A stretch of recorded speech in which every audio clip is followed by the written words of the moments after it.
Zgjedhja e kryeprokurorit të SPAK-ut është në vëmendjen e ndërkombëtarëve. Nga 18 dhjetori një tjetër prokuror zë vendin e Altin Dumanit, në garjan Klodian Braho, Elvin Gokaj, Doloreza Musabelliu dhe Adnan Xholi. Ambasada amerikane në Tiranë ka vendosur rëndësinë në integritetin e përzgjedhjes së drejtuesit të ri me qëllim vijimin e bashkëpunimit të ngushtë mes palëve.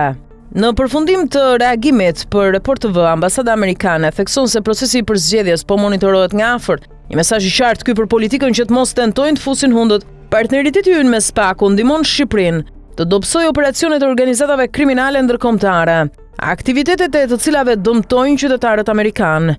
Integriteti i procesit të përzgjedhjes për kryeprokurorin e ri të posaçëm është jashtëzakonisht i rëndësishëm për vazhdimin e bashkëpunimit mes Shteteve të Bashkuara të Amerikës dhe Shqipërisë në luftën kundër krimit ndërkombëtar.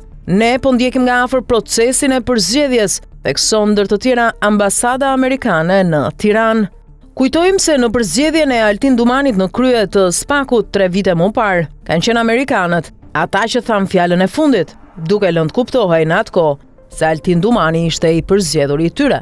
Nuk dihet nëse këtë herë do të ndodhte e njëjta gjë, apo interesi i amerikanëve për prokurorinë e posaçme do të reflektojë zbehje.